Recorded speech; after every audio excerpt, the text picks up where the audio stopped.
Welcome to the August meeting of the early television community. And we'll start with let me thank the New Jersey Antique Radio Club first for sponsoring this meeting and giving us our Zoom feed. We really appreciate it. And then I'll have Dave give his little courtesy blurb, which most all of you have heard it already, but it never is a bad idea to repeat it. All right, and I'll just kind of respond to that. The New Jersey Antique Radio Club has been the recipient of quite some kindnesses from the Early Television Museum over the years. So it's nice to be able to. It's a two-way street. So that's a thank you and at one hand, what is it? You scratch my back, I scratch yours. We do well together. Yeah, in terms of etiquette, just to remind you, please try to keep your microphone off unless you're actively asking a question. Otherwise, it gets a little noisy and chaotic. I can mute the microphones from here, but I have been known to mute Steve accidentally in the middle of when he was talking. So I will try not to do that. And that's about it. Nobody, we haven't had any Russian hackers, and we haven't had anybody misbehaving too badly. So it's a well-behaved group. Yeah, keep an eye out for those Russian, hackers. We used to fight them when I was in the Navy. Well, I don't think they're interested in us. It seems we have a low quotient of interest for people to come in and break in and steal all our secrets. Yes, well, Dave, cut me off anytime you think I deserve it. It's not a problem. Let's have, if we have people who have not been on a meeting before that would like to introduce themselves, please do it now so we can know who you are.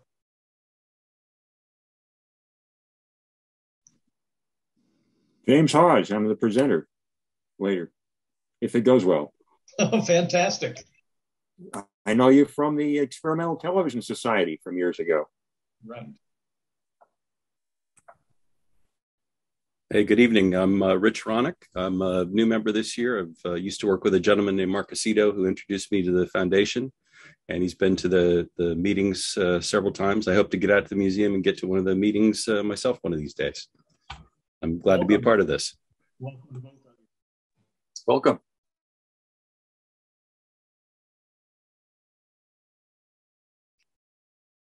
Well, I guess we'll move on.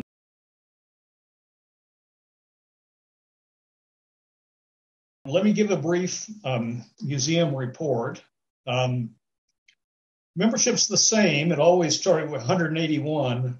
It tends to level off toward as you get past the middle of the year. As I mentioned before, we'll be having a membership drive starting toward the end of November. Our membership this year is substantially up from last year. I think it was about 150 last year. So we keep getting new members, which is good, and keep getting new attendees for this meeting too, which is also good.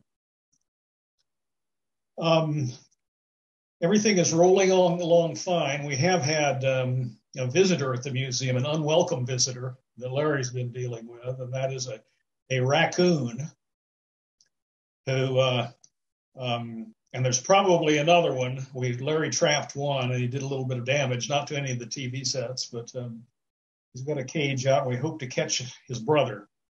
But that's created a lot of havoc for Larry. First thing he's had to do when gets in on Saturday morning is clean up a mess somewhere.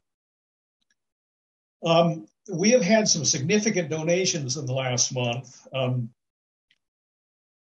John Hora, who is a collector that I've been in touch with for many years from California, died recently, and his estate has donated a bunch of sets. They offered to donate a bunch more to us, but we figured that the transportation, they were less interesting sets, and we figured the transportation costs weren't worth it to send it. But we got a Western Visionette, complete in pretty good shape, a mechanical set.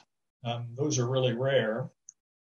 We got a Frankenset RCA TRK-12 that has its original radio and speaker, but the TV set has been replaced with an Emerson 15-inch post-war set. We got a CT100 with in nice cosmetic shape, but as usual, a bad CRT. And we got a very nice Baird T18C, which is a console model from 1938 or 39 from England. And this has an interesting story. It came with a busted CRT. That's how it was delivered to us. And John contacted me years ago and told me that what happened is that in the San Francisco earthquake, the set is very top-heavy. It wasn't designed very well, so it has all this weight up top on sort of a skinny cabinet, and the earthquake knocked it over and smashed the CRT. So that CRT is not we'll never find a replacement for it. There may be substitutes. In fact, we have this same set at the museum with a substitute CRT that is in working condition. Don't know what we're going to do with this stuff yet. We have a board meeting tomorrow night, and that's one of the subjects to see what we ought to do with it. And my final comment is that the swap meet is October 15th, 10 to 2 in the museum parking lot. We hope you can attend. Attendance was really good on the last one, and I think it may be even better this time because more people are out and about, and gas prices are coming down somewhat. So that impediment may be partially gone. So that's my museum report. Does anybody have any questions or comments?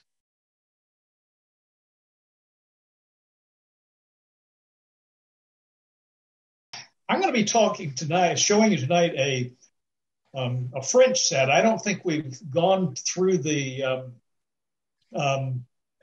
anything in the museum's European collection. It's sort of as a sidelight. We have one room that has a bunch of European sets. Mostly British, but we have one French set, and it's a Grammont, I think a 12-inch screen. But let me tell you a little bit about sort of the history. Most of you know this, but the British started in before the war, 1936. With a 405 line system. And they continued that through the 60s.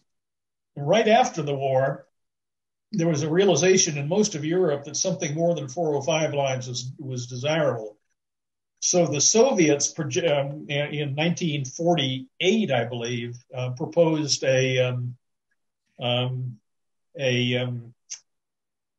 625 line system using an 8 megahertz channel width.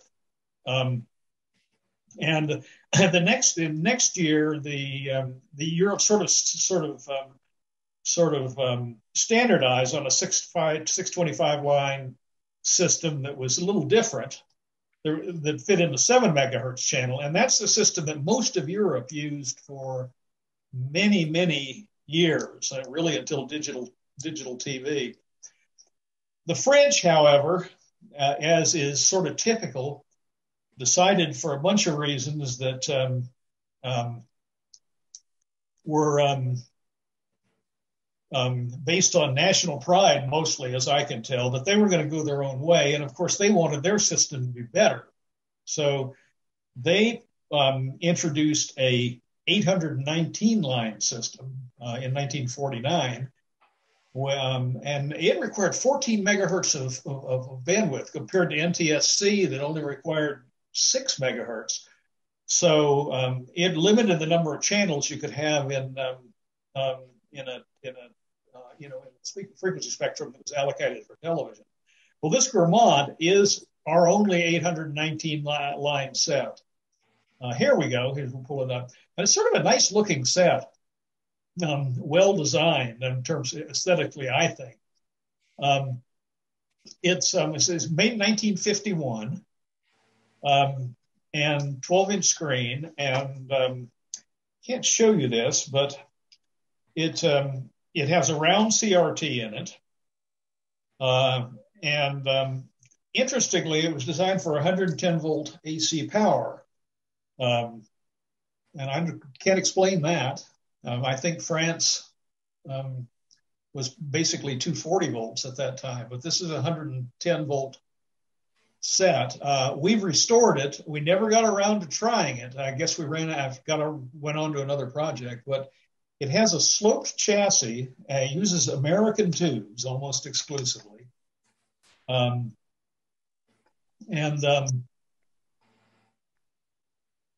Here's the back of it.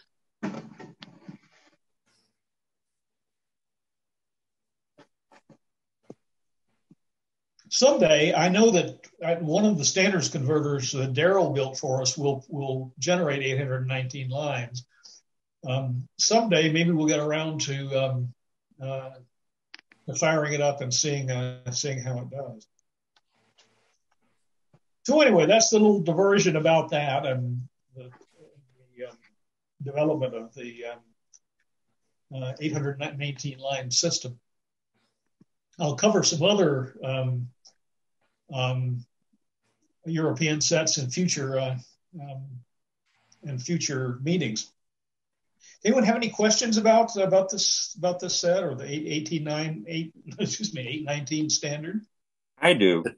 Do you think that might that they might have manufactured that here in the U.S. with the U.S. tubes and 110 volts?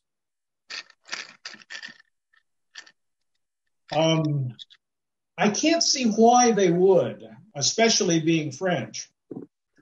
I don't know enough about European power standards at the time, but maybe 110 was also a standard, in different parts of the country.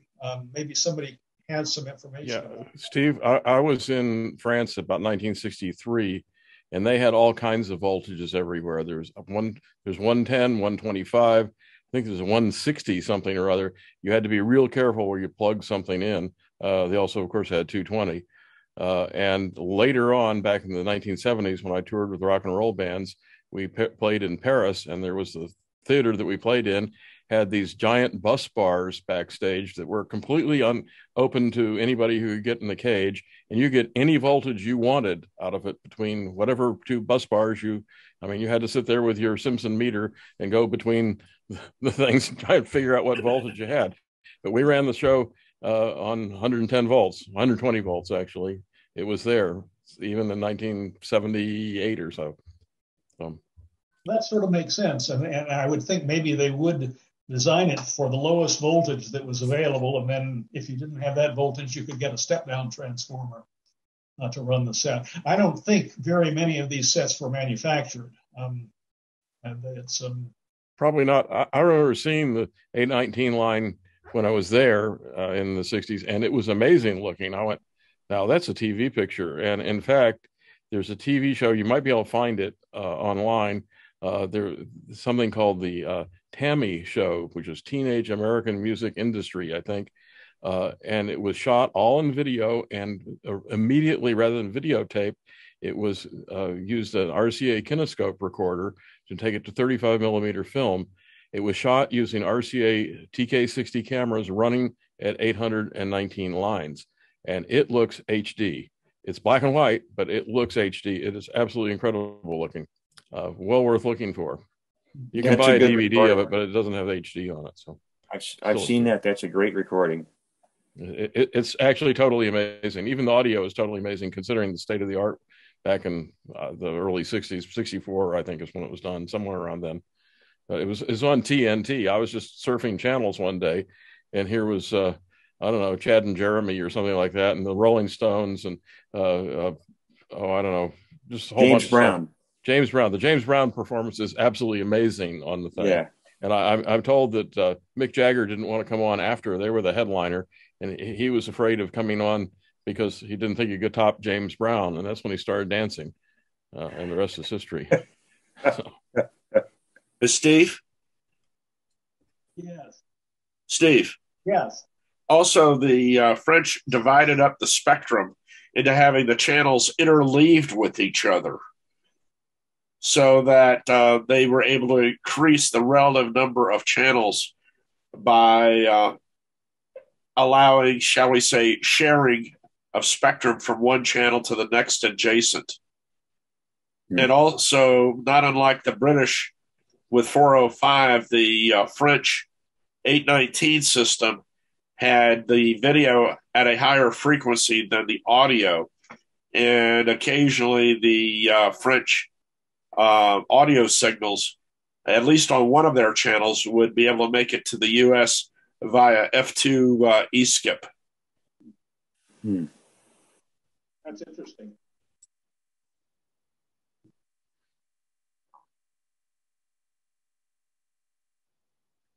Well, I remember listening to BBC audio on my little 3 transistor Radio Shack P-Box kit. Yeah, I've got recordings of BBC and ORTF audio made on my Patrolman portable with a nice disc cone antenna on it from the early 1970s. Wow. Well, I wanted to ask Steve, do you know the brand name of the tubes that are in that set? No, I don't.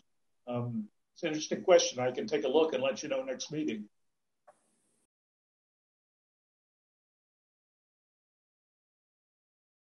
Well, let me move on to our presentation tonight from James Hawes, who introduced himself earlier. I just looked at James's website. I've looked at it many times in the past, and he's been a technical writer for some time, and his hobby is mechanical TV, and he has a very nice website. I urge you to go see it. It's featuring a lot of information on mechanical TV and a bunch of other stuff too. He's going to make a presentation about the Lucitron flat panel plasma TV. It was developed, I guess, in the 80s. I'd never heard of it. So this is going to all be new to me and fascinating, a little piece of television history that is being brought back into light. So I'll turn it over to you, James, let you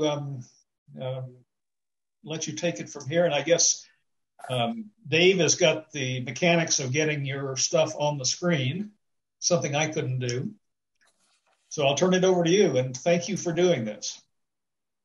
Okay. I'm going to give this a try. I talked to Dave earlier, and I have got to share my website, which is one of the websites for this. Yeah, that's the middle Lucitron page. I should start out with the beginnings of the company. I kind of came in the middle of this thing. They were looking for an inexpensive electronic engineer, and I was a technical writer with some background in electronics, so they could get a technical writer cheaper than an engineer. I was willing to give it a try. The company actually had been around since about 1977 or 1978. That was when it spun off from Zenith. The research started at Zenith about 10 years before that, as far as I can tell, from looking at the patents. I first read about the company in 1979, and it fascinated me because they were working with plasma technology, which, of course, was the basis for the pictures in mechanical television. So there's a mechanical television connection there. I read about it, I think, in Popular Science in 1979, but I can't find the article, and it's driving me crazy. They had a friend at Popular Science that would publish these wonderful articles about Lucitron. Let's see if I can maybe I can go to page 1 on this thing. And yeah, page 1. He would publish and had wonderful drawings. There's a picture from one of the articles in Popular Science. The guy sitting on the left in the screen is Michael D. Jewell. D. Jewell invented most of the technology, although his associates He was one of the troika that founded the company about 1977, 78. And his associates were Joe Markin, who was our president, Alan Sobel, who was the VP of Business Marketing and Electrical Engineering, and then Michael himself. He was the main inventor. He was also the technical lead for the Lucitron tubes and designed all of the mechanics. And so this guy in Popular Science did all these wonderful drawings and described the scanning electronics. And then below this is a black and white picture, not a very good one, but we were developing a color version as well. And this was one of the test panels sometime after I left the company. I was only there for about a year. It was a fascinating group of people. If people were socks, it would have been a drawer full of odd socks. There were no two alike. And many of them were bona fide geniuses. No question about that. They had foreheads twice as high as mine. So if you saw the guy in This Island Earth, the science fiction movie, that's what they look like. Fascinating people to work with. But let's see now. Let's go back to, if I can get back there, page 2. The scrapbook, yeah. There's a picture of the group about a year after I left the company. Leaving was difficult for everybody because obviously it cut down the group of people there. The ones of us that left, of course, we were in dire straits, and took me a while, about a month, to get into a contract engineering gig working job, and that became a lot of my career after that as a tech writer. But the rest of these people took a 25% pay cut to work there, and Alan Sobel, who became the president in '87 after Joe Markin died, promised to pay the money back, but when they had to close the company due to losing the support from IBM, they couldn't do it. So they actually allowed people to have equipment or anything that they wanted from the company. And Bob Mitchell, my friend, who was a longtime Lucitron guy, knows much more about the company than I do. He had figured out how to build Michael D. Jewell's tubes. It was a genius effort, and he assembled a great team of people, inventors and people that were very diligent, and they figured this out, and they gave Bob a tube. Now we shipped 2 tubes of the 34B, which was our signature model, 35 inches across. We shipped 2 of those to the Navy. That was about a year after I left, and so this would have been 1986. I left in '85. The business efforts to expand in other products also collapsed during that time, unfortunately. Anyway, I'm sort of getting ahead of my story. Some of these people we've been able to find, Bob and I have been looking for some of them. Looks like Alan Sobel might still be alive. He would be about 95. Alan is this guy on the left in the first row here with the white hair. A very interesting mercurial man. He would probably hate my websites and call up many errors that I don't see here. And he was a stickler for detail and perfection, and I don't blame him. That's how they got to be great. He might still be alive. He's apparently lives in Ann Arbor.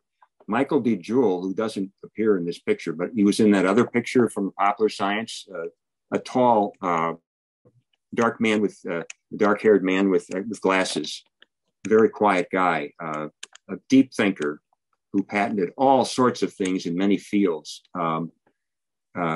He's still alive, and he lives in Upper New York State. Of course, Joe Markin, our president, is dead. And he died in '87. He was only a little older than I am now. A little scary.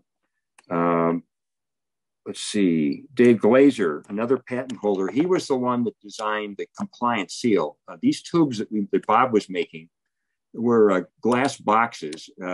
Bob found out that when he went through the oven cycle, sometimes the front panel would crack. So he went to 1/2 or 3/4 inch glass on the front and back panel, which is why this tube that was supposed to weigh 50 pounds weighs more like 200 pounds.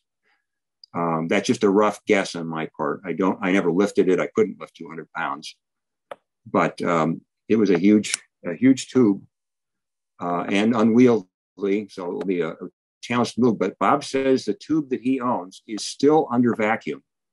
So what might be the last panel in the world is still under vacuum, but Bob doesn't have any electronics for it. Anyway, the three guys, Markin, Sobel, and DeJoule, bought their patents back from Zenith and started this company. And I have searched. I found many of the patents. Bob found more, but we can't find anything on the electronics. The electronics came from Kerry Stone, who's right about in the middle of this panel. I don't know if you can see my pointer. It's this guy with the long hair in the middle. He was a brilliant guy and was my direct boss, a brilliant guy. And he designed both the analog and the scanning electronics, and I worked on the power supplies. Anyway, let's see. Here is a picture of the panel after they got it in a frame about a year after I left, 86 or so. It's a pretty handsome thing, but this whole bottom panel below the tube is the electronics. So there's quite a lot at work here, and some of these things have a fair amount of current going through them. There's a picture of Bob in front of the panel. You can see the vertical columns, and Bob said that each column ends with a piece of glass cane. The cane operation and how our guy designed that stuff, that's all was all a proprietary process. How they would stretch those canes. One of our guys would machine a cube of glass with slots in it. And then Joe Singer, who worked for Bob, had a special oven that was on a tripod. And the glass, when it got to a certain temperature, would draw out the bottom. And then for some reason, Singer had figured out that he could get this to draw out and be exactly the right proportions for the glass canes that he needed in the tube, which must have been only a few, maybe 4 or 5 millimeters across. And they retained the slots. The slots were essential because he would push the electrodes, which we would have etched by an outside firm, into the slots. And I can show you what that would look like if I go over to this other page. Let's see. Can't quite get this to work. This might be it. Yeah, here's Bob with Michael DeJoule on the right. You can see the cables coming out of the tubes. Now, these electrodes, the pixels were all matrixed. So there's about 100 to 1 reduction. That's my number, I'm guessing, over what it would be if each wire went to 1 pixel. So a lot of wires, but still a huge reduction. Now, there's what the cube might have looked like. I drew that and Bob approved this drawing. Inside the tube would have a crisscross of these glass canes that look like this waffle here. That's an actual picture from Bob. Here I tried to draw one of the electrodes, but Bob says this is all wrong and these holes should really be more round. This is what I thought I saw. They would have to inspect these electrodes when they came in from the etching company. And they would put them on an XY table with a TV tube and a microscope, and the two women would look at this, Mary and her associate there, and they would look at that. Margaret was her associate, and they would look at this, and it would look to me like an elevator going down all day long, just a floor and then a floor and then a floor, and I was hypnotized within a matter of minutes. So I knew this wasn't the right job for me, and was very happy that Mary and Margaret were doing it. But in fact, these were actually more rounded. And I remember they were going to reject a set of electrodes, and they sent them back for another inspection by Kerry, my boss. And he looked at them with a microscope and he said, indeed, that some of these holes were too big. And they, of course, you would get a bright spot on the screen if one of them was bigger than the other. So he said he was going to reject them. And then he found out that even the large holes were within specs and that the vendor couldn't do any better than that. So we were obviously reaching way beyond what we could achieve at the time. And the only option besides that, if I remember correctly, and Bob doesn't remember this, was to have machined leads, which would have been possible, but for those CNC machines, they would have been going for weeks to make a set of leads for the 34B, so it wasn't practical. Anyway, the tube technology, I should jump to that. they called it glass electron phosphor, GEP. That's basically a plasma technology with phosphors on the outside, just like a CRT. And Alan Sobel, oversimplifying it, he called it a CRT for every pixel in the tube. So you can see what the level of complexity was there. The cathodes at the back were the source of electrons. And I can probably go to page 1. Maybe. Yeah, there we go. I have a simulation here. This is just 1 pixel. And you can see the electrons coming off the cathode, spreading out, and then turning into plasma sacs, and then going through the last couple of electrodes, and then to make it brighten, light the screen. This is a vast oversimplification because it doesn't show the scanning process. But at least it's a start. The gas in the tube was largely helium, and it was at such a low pressure that the tube qualifies as a vacuum tube. Again, the matrixing of the electrodes replaces the simplicity of a CRT neck. It's not as simple as a neck, but it's at least simpler than wiring all the pixels. It could be hundreds of thousands of pixels. We came down to about 352, something like that, 352 leads. The columns, I don't think we ever got beyond this type of image here, about 256 lines, and you can clearly see the columns running up, each one of which Bob says is a glass cane that he'd fritted to the front panel. Frit is a type of glass solder that melts in the oven cycle, and there's a certain amount of lead involved in that too, because we all had to have our blood tested every year for lead, because lead was in the air after it went through the oven cycle. Let's see. The tube is a construction of 10 by 16 pixel arrays. So they would build up, the smallest tube that they could make was 10 by 16. They would use those for test panels, like when they were testing the color.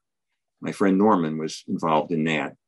And I don't know how far along the color tube got. I've seen a picture of one that's about 10 by 10 inches. So it was up to that size at least. And they had to add RGB electrodes to the electrodes that we already had that, were in that other picture. So, you have all of those electrodes, and then there would have been 3 more. What they would do is each one of these 10 by 16 arrays, if I remember properly, would be scanning at the same time, but only one was actually putting out electrons that would hit the screen, because they had to rise to a striking potential, just like a Nixie tube. If you don't give it the striking potential, it won't start up. So they would do that, and they would only start one section at a time. Let's see. That was how he produced the horizontal scan. And the interesting thing was, though, that Terry had a little wrinkle that he added to this. The pixel values for each line stored in the LIFO memory array. And then the thing scanned in a zigzag fashion. So instead of having a retrace, you just scan back in the opposite direction. And it would come off, the video would come off the memory in that case. Now, let's see, let's go to the tube that's in Bob's collection. Looks like this one that Michael DeJewel is sitting by here. So it has that complexity, wires coming off of 2 sides. And then the other side would be where the turbo pump connected to pump it down. And we had these things, we'd be pumping them down for weeks. And I didn't think they would ever be able to seal it off, but they were able to. I'll go back to this page here. Let's see if I can find. Yeah, there's Bob's panel right there. And for comparison, a Toshiba LCD panel above it. And you can see how it would look outside of that frame, that pretty frame that they built for it. And then here's an idea of the leads. Now, to make the wiring more interesting, all of these leads had to come through a Fritz seal on the side of the tube. And what we had to use is wire that would have the same coefficient of expansion as the glass in the tube. Otherwise, one or the other would have to snap, or you would develop a leak, which we couldn't have. So nichrome wire is just about impossible to solder. I have a little adventure that I went through there because I had been learning about ultrasonic soldering, which polishes the metal you're soldering by cavitation with the solder. And we'd hoped that that would work for soldering, but it didn't. So what they would do is they'd weld a piece of wire wrap wire. I don't know why they used wire wrap wire. It seems like it's awfully brittle, but they did. And they'd weld that to the nichrome coming out of the tube. You can kind of see this in this left-hand section, that there's the thicker wires on the right-hand side going to the thinner wires. And I think the thinner wires are probably wire wrap. And then it goes to a circuit board, and they're soldering the wire wrap to the circuit board. And that would be on both the top and one side. Now, the other side of the tube is this monster here, which is the turbo pump connection. This was in our pump room. It was constantly there. And we had some situations with that. That pump had provided a lot of pressure. And for that reason, my friend, the machinist, Doug Yates, who talked me into joining the company, Doug had built a cast aluminum frame around the tube for protection from that big 3/4 inch plate glass on the front of the tube in case anything happened, in case it imploded and then exploded. Well, one morning, Kerry was in there, my boss Kerry was in there looking at the tube, and whambo, and the front panel came zapping out. It would have taken his head off. But fortunately, Doug had just installed this frame that morning, and it stopped the front of the glass. The glass came off pretty cleanly, and the next thing I saw, Bob had hauled the tube back into the tube assembly lab, and there it was lying on the table, and they were looking inside of it. There was nothing that he could service in there. Now, a serviceable tube was something that they dreamed of, and let's see if I can find. What did I put that at the end of this? I think I did put that at the end of this sec. Yeah, there it is. This is the compliance seal panel that Dave Glazer designed with his associate Charles Welchel. And I wasn't here to see them working on this. They got into some kind of a kerfuffle with the three guys that ran the company, and Dave left, and Welchel left as well. And but anyway, I saw one of these. Margaret brought one back into our lab for me to look at, just so for purposes of research. And the back of this tube is a big piece of very thick foil, and then the front is the same glass that Bob invented for this tube. And I don't think the foil went. I could ask Bob, but I don't think the foil went through the oven cycle. I think they actually glued that on somehow, maybe with RTV or something. And I don't think it's frit. So that was a very interesting panel that they designed, and the company decided not to pursue that. Let's see, what else do I have here? Oh, Bob's tube. Bob's tube, this one here, is very similar to what they shipped to the U.S. Navy in '86. It may be the last one in the world. This Bob's tube, and up in Wisconsin. It's got the very thick glass. It's got the frit seals, and the honeycomb on the inside of Joe Singer's honeycomb of glass cane that they made. You can still see if you look at it carefully, even though it's not illuminated, you can see the 22 columns. And Bob said these were less prominent on the color tube. Well, I never saw the color tube working, so I'll take his word for that. But this is what they call the 32B panel, and that was our main product. The electrodes. Let's see, I'm on the third page of this thing, how we built them. I tried to draw the electrodes. Now, again, these electrodes, the holes weren't really rectangular. Bob just told me today or yesterday they were more round, he said. This is the way it looked to me, but I will definitely defer to Bob on this. He's the expert. But it would be like this, and of course, much longer than this. And he also said it was tapered on one side, so it would be easier to slip in the slot, and those tiny slots in this waffle. They certainly had problems because there could be a tiny piece of frit or glass in those slots, and it had to work. It had to be some way to get that to go in there. Otherwise, the tube was pretty much trash, I guess. So he talks about this on this page. And I have a little story about how Bob and Kerry drove to New York with the original panel, which was smaller than this. It was only about a foot square, 8 by 10, he says here. They drove it to New York. I think they went to Armonk and to IBM headquarters and presented it and sold IBM. And IBM was our benefactor for many years. Then in 85, they said, no, we're not going to do this anymore. And we had a business committee with Rudy Guzik and Al Hollander and Fred Schreier and Alan Sobel again. Alan Sobel was just about everything. The guy was amazing. And they were pitching the company Mead that makes paper and the company Ball. People think of them as the sealer, the people that seal home canning jars, but they also made CRTs.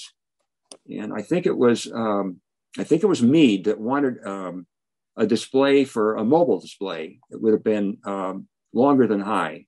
It would have been maybe 16 by 9 or something. A totally different product for us. But they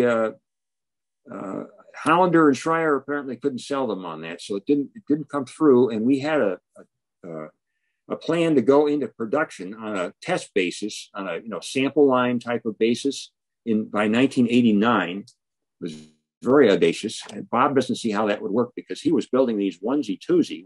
There was no manufacturing process. But I don't know that he knew what I knew from talking to Al Hollander. So maybe they had something more in line. And Rudy had set up another office in another building to our north, and he was the only one in the building. But they were going to start the sample production line, and that was when they couldn't get replacement funding for IBM. That was gone. So unfortunately, but so many companies, 80% of companies fail, and this had to be another one, unfortunately. What else do I have in my notes here? Oh, anode potential was another interesting thing about these tubes. That was on the other page. Let's see. They could get these tubes up to get the requisite brightness range. So you're not talking about just grays. They would have to get the voltage supply up. The goal was 10,000 volts for our anode. We couldn't get it above about 3,000 or 4,000 volts because the electrons, being mischievous creatures, the plasma sacks would sometimes sneak around Bob's frit and hit the screen and make a big mess. So we would have had to take some new technology. I'm sure Michael was capable of designing it, given time and money, but we didn't have it. So we stayed at about 4,000 volts, if I remember properly. That's pretty much where they laid it. Eventually, Bob was the guy that was the mover and shaker, the main mover and shaker, as far as I know, in terms of getting these tubes out. And he says, as far as he knows, after he left, the company didn't make any more tubes. So he had to leave because with that 25% pay cut in the house and the wife and the dog, money, you need money. And I went into consulting to hold up my end and got myself a gig with Motorola for a while there.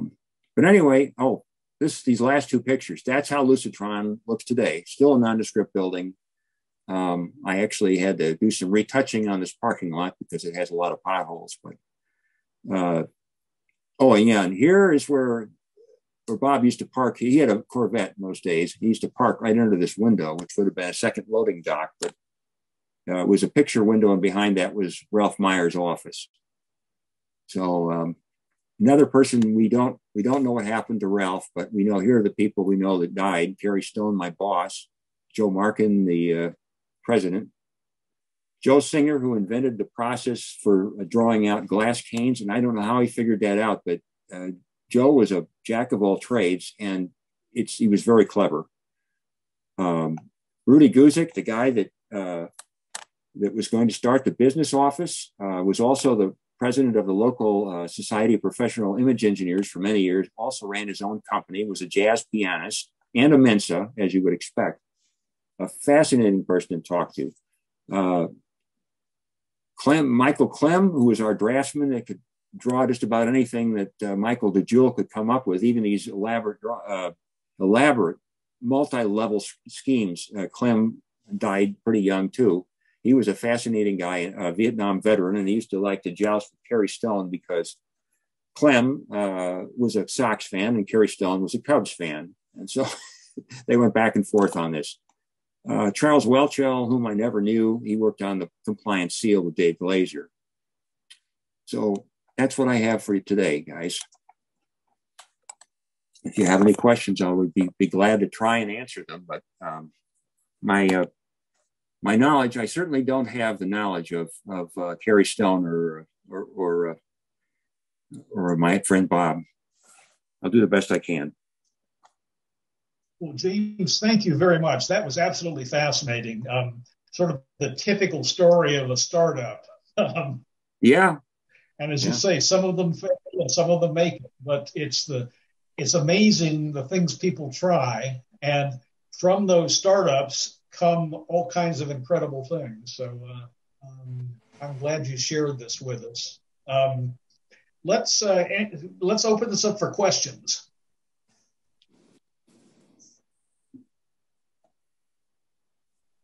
Do you know if Wayne Brettel is here today? Wayne's here. I'm here. I wonder if Wayne. I wonder if you knew Joe Markin or Alan Sobel or Michael DeJoe. I knew Al Sobel. Yeah, he's a fascinating guy, I think. Yeah, truly.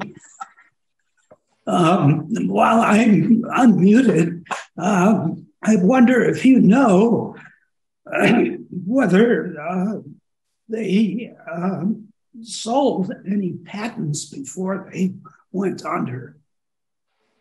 I don't think they sold those. They certainly had some very able competition from Matsushita and from Siemens, but I don't think they needed any help. And Michael DeJewel went on to many more things. He was an amazing guy because he could think in so many different levels. He made a patent for an anti-foxing device for guitar playing. Would take out these dissonant sounds in the back of the chords. He made a lot of, when he was working for General Electric, he made a lot of patents that had to do with X-rays and X-ray imaging and breast X-rays and many things that I don't even understand. I was trying to pull up a page of his, but I don't think I have it here.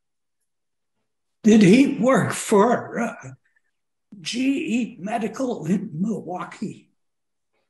I don't know if it was in Milwaukee. I was thinking New York because he lives in New York now, in New York State, not the city. Oh, okay.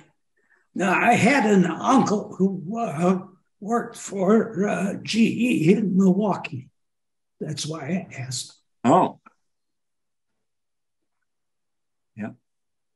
Well, I hope these guys are still around for a while, but I know Michael is supposed to be in poor health. He's on dialysis.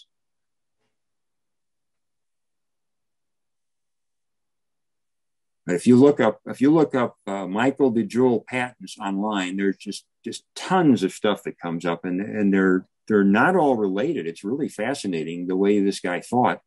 He was very quiet. You wouldn't know what was going on in his mind, but you know, the silent wells run deep, or whatever the expression is.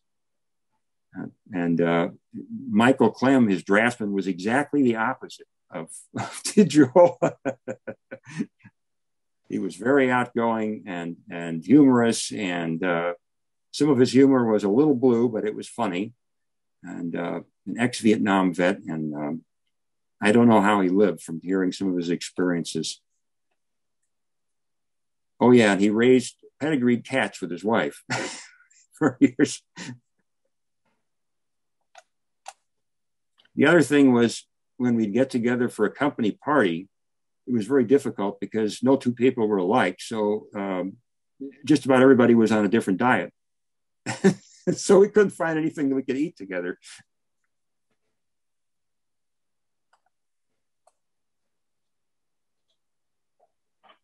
Did they produce a color display? Yes, they had a color one. I don't think they ever got up to the size of the 34B black and white one, though. And that one was very promising. And as I said, they got rid of that column effect, according to Bob, or at least part of it, made it less visible. So they had some new technology that I'm not aware of. But my friend Norman Ziefel, I used to ride into work on the bus with him, and we would have long discussions. He was working on this. He was right across the hall from us. Can you comment on the picture quality? I think I remember seeing a demo, and my comment at the time would be that it was lacking in contrast. Yeah, the contrast, as I said, they were trying to get the anode voltage up to 10K, but they never succeeded in that while I was there. That was not Michael DeJewel's goal, was 10K, but it just didn't work inside of the panel that Bob could provide him, and that was the best we could do. So I don't think they ever got that problem solved. That would have fixed the contrast, and then they also had the vertical striations that I don't know how what they did, but as Bob said, it was better with color. And color was, since I left in '85, I missed most of the improvements in the color one, unfortunately. Yeah, they also had a resolution. I mean, they never got it up to NTSC resolution. That was only about 256 lines, and it was sequential.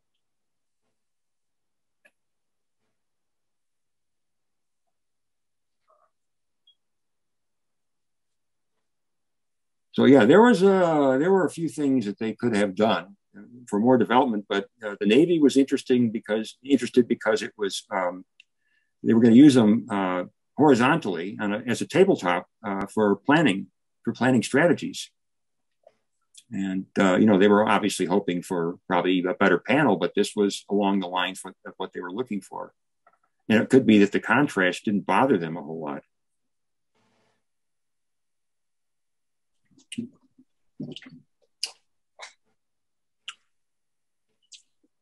How many gray levels were there in each pixel? Gosh, I just don't know the answer to that. Do you know, did it use bits to define gray level in any way? I believe they did, because Kerry was storing the pixels in this LIFO memory. Oh, yeah. Okay. Yeah, so they must have done that at some point. They must have quantized it. Mm-hmm. Okay. Was it difficult when you had a specific gray level on all of the pixels? Was it a gray display where was each pixel similar in performance in terms of gray level when it had a specific gray level defined in the memory? That's an interesting question, and I didn't see any problems with the picture. But Bob, I asked Bob about the occasional hotspot on the screen. And he told me how they'd take these tubes apart and they'd run the voltage up and down and try to drop them down. We had Ralph Meyer working on a high voltage way of hitting the bits with high voltage, which was extremely dangerous. And he wound up in the Evanston Hospital with third-degree burns from fooling around with that thing.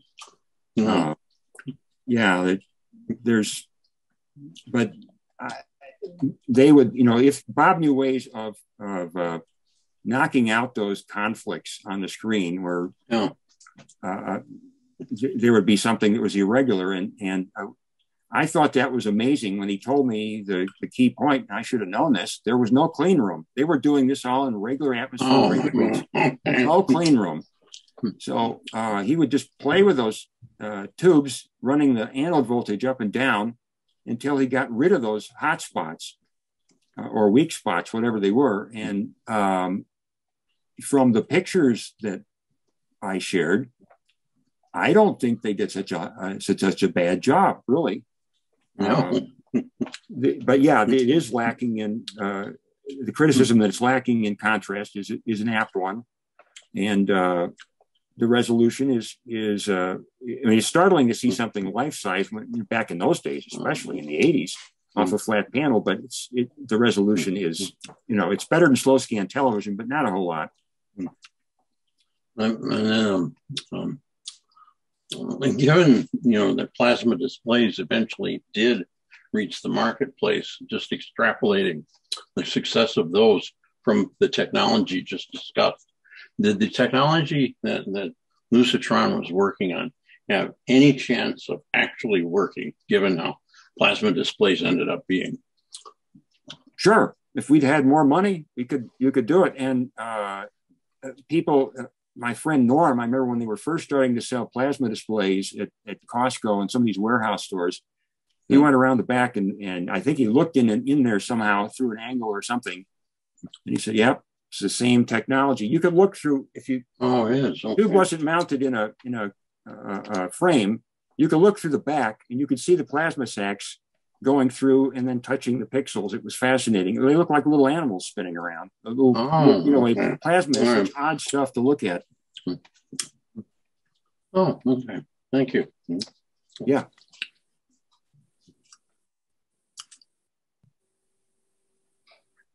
Yeah, I know a few patents that I have looked at for plasma displays. It's very much a case of tiny refinements that are things you wouldn't think of, just like the way an internal combustion engine is simple until you have to make it work. And plasma displays apparently were the same, because there are problems with the plasma eroding the phosphor. There are problems with the plasma not shutting off completely, or with the radiation leaking from one cell to the next, so that the picture isn't sharply defined on a per pixel basis. And so the patents have all kinds of things about shaping that honeycomb and things like that were needed to make it practical. Well, their use of the manipulation of that striking potential was key to that. I know what you mean, though. And when you bought, in the old days, when you went to Radio Shack and you bought a box of any 2H bulbs and you hook them up next to each other, a certain number of them would come on, and then you put your hand by them and more would come on and some would go off. And I'm thinking, wow, inside this panel, you must have a similar situation. But I think Michael worked that out with the cathode, the way he built these hollow cathodes as a source of electrons. And I don't know the niceties of that, but that part, there was a consistency to the picture that was there. It just didn't have the contrast that you would want and I would want. And it didn't have the resolution. And I think they could have fixed the resolution. I don't know about the contrast. I have some knowledge about neon lamps. They, of course, were often used for dial lights and pilot lights and things like that. And General Electric came up with the idea of putting a small amount of radioactive isotope in the neon bulbs, which would pre-ionize the neon so they would strike at a consistent voltage. And when I was in college, or just after I graduated, I visited a friend who had been part of a fraternity. One of the hazing things they had to do was to make a neon bulb oscillator with blinking bulbs. And we went down in his basement to look at something. And when he turned on the basement light, there was a flash of light out of the corner of my eye. And I said, "What's that?" And he says, "Oh, that's the neon blinking lights." He says, "The battery's practically dead, but when you turn on the light, it ionizes the neon enough to get one flash out of the battery." And there's another story that goes with that from Motorola's works in a drawer of TVs. They had a remote control for the color adjustments in the audio that used a FET transistor and potted in a high resistance material. And then they would charge a capacitor which was in this block through neon bulbs, because neon bulbs were the only very high resistance switches that wouldn't bleed off the capacitor voltage. So that way the set would maintain your color settings during the time it was off.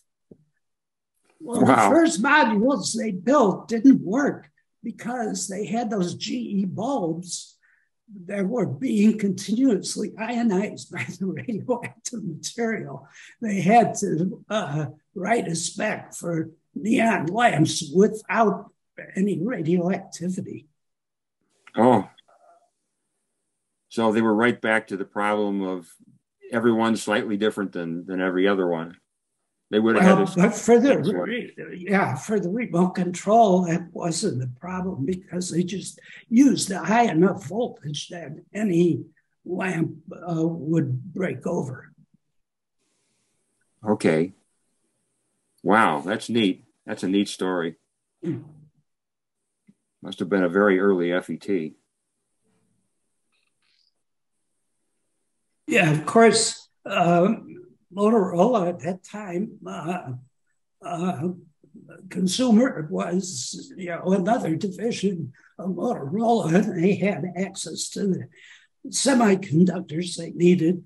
Although they always complained that Motorola would sell the transistors cheaper to volume users like Zenith or RCA. Well, that's where the profits were. Selling in quantity makes sense, but yeah, it's the rest of us can buy the bargain bags.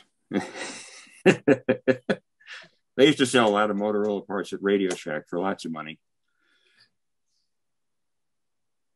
Do we have any more questions for James? I had a question. Oh, go ahead. A lot of people give credit to Donald Bitzer for invention of the plasma TV in 1964. He and a grad student at University of Illinois Urbana invented a plasma display that had variable grayscale, as I understand it. And they were working for Control Data Corporation on an educational computer system called Plato. And CDC was interested in a low-cost terminal to display graphics from the computer. And so they received an Emmy for invention of the plasma display along with Fujitsu, I think, who commercialized it. I just wondered how that related to this company's work. Well, I don't know if they would have been aware of the patents. I remember Plato, object-oriented. But this would have been a vast leap forward to that because we added the phosphor to the whole thing. So that allowed for a true black and white display and of course color eventually, which was their goal.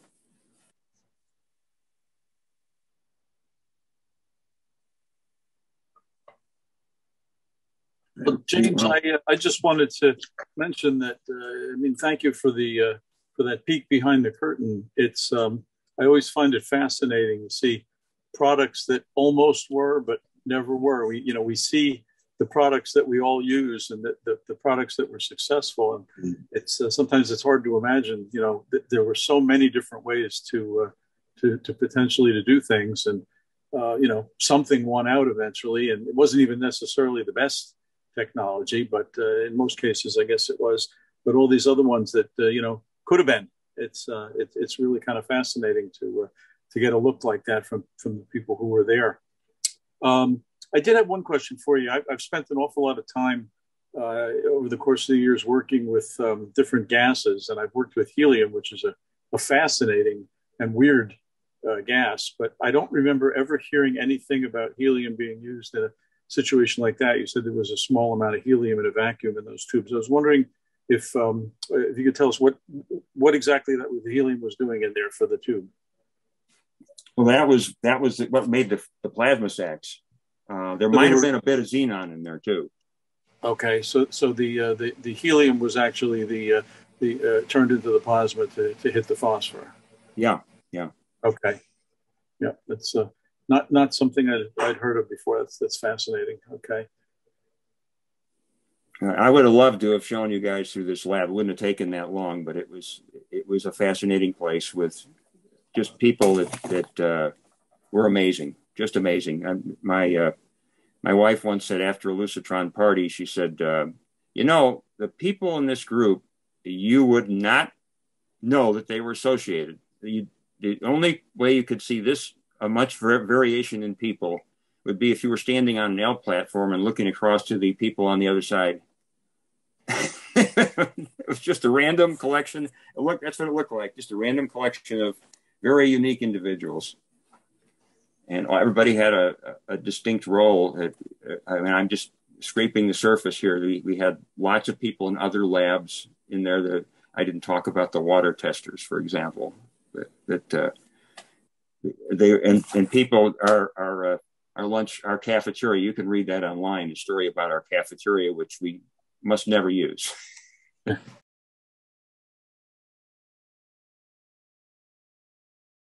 Well, let's open it up for more questions for James or any other topic that people want to talk about.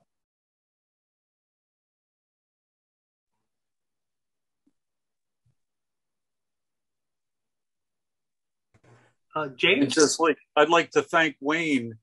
It's a small thing, Wayne, but I have seen and I own some neon bulbs that have the warning that they are contain radioactivity, but I never knew why, and now I know why. Thank you.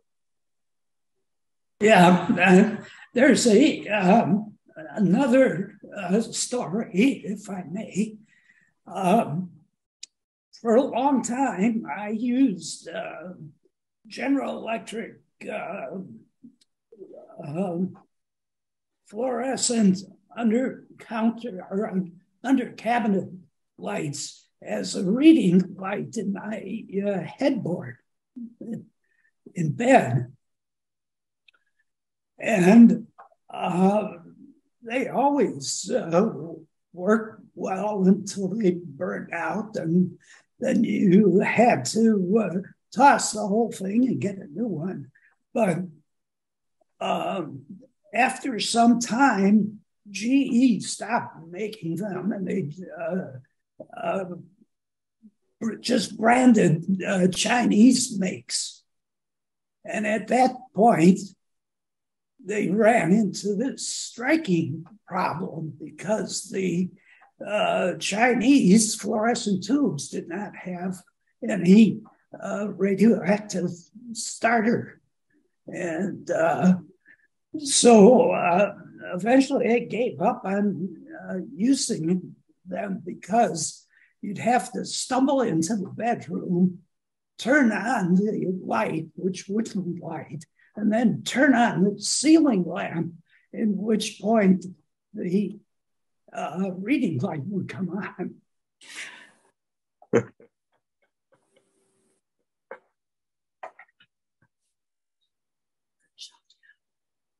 Thank you.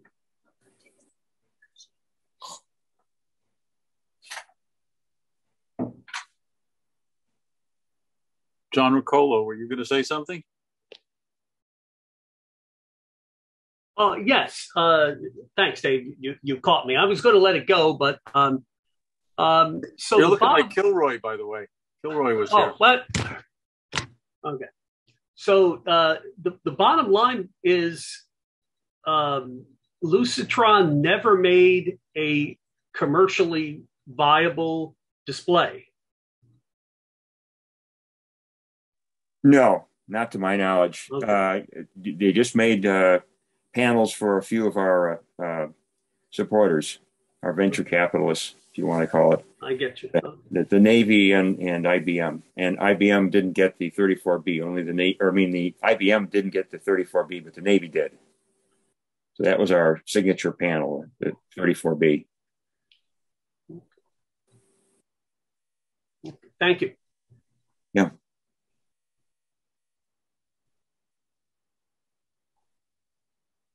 When did the company fold, Jim? I don't know exactly, but I think it was about 1987. And we were supposed to start that pilot line in 89. So, you know, it felt like we were trying to gasp our way to the end, but it wasn't to be. Jeff William did an estimate for the business group, and he said to turn the thing on would take $9 million. And that was beyond any dream that we had at that point. And that just to turn it on, it's not even to keep the line going or provide materials or anything. So, and I learned when I was in the games industry, keep your ear to the grapevine. And so I learned these things from listening to these guys in the business group, and I can talk about it now, but back then, of course, it was secret.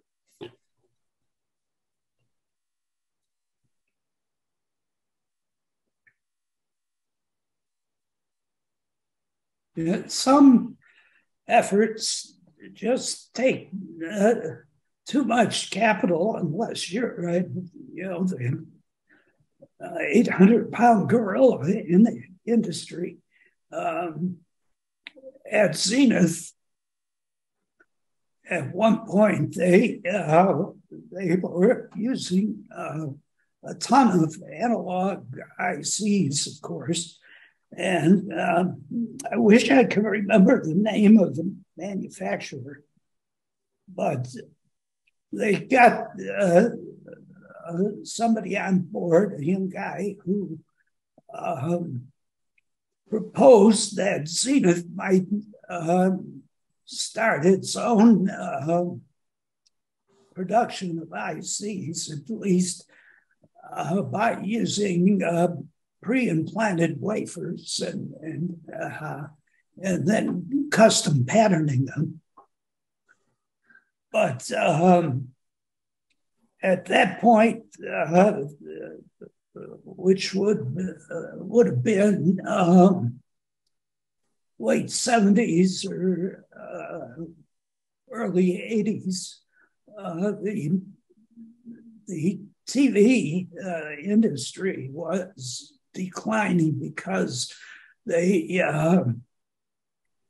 at least profits were, because the dollar price of TV sets had stabilized at about $300. And every year, the goal was to make a chassis that you could make a profit on at $300. And they went through as far as doing a trial run on a circuit that would have been part of a color IC on a chip. It was the chroma matrix circuit that I had designed. And it worked out okay. The chips worked. But when they made the estimate of how much it would take to get into the manufacture at that partial level, it came out to about $300 million. And at that point, Zenith said, no way, we haven't got $300 million total to spend on new projects. So that was the end of that.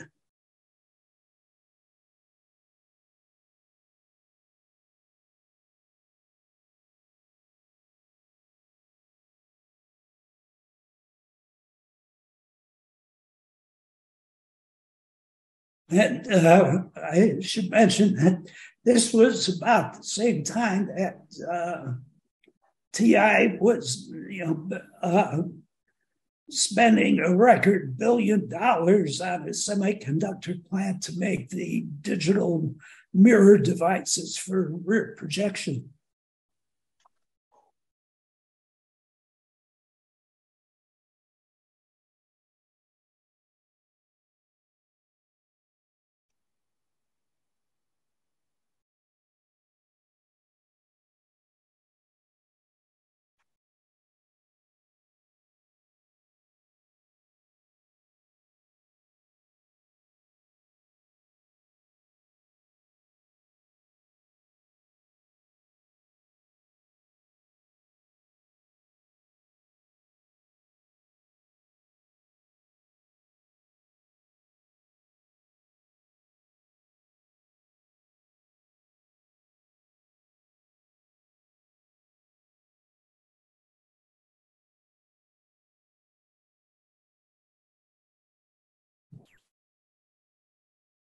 Well, has everyone had their say for tonight? I know Dave usually keeps the meeting open or the channel open for anybody that wants to keep chatting. But I will be happy to talk to you guys next month. And I hope you have a good month. Probably talk to some of you sooner.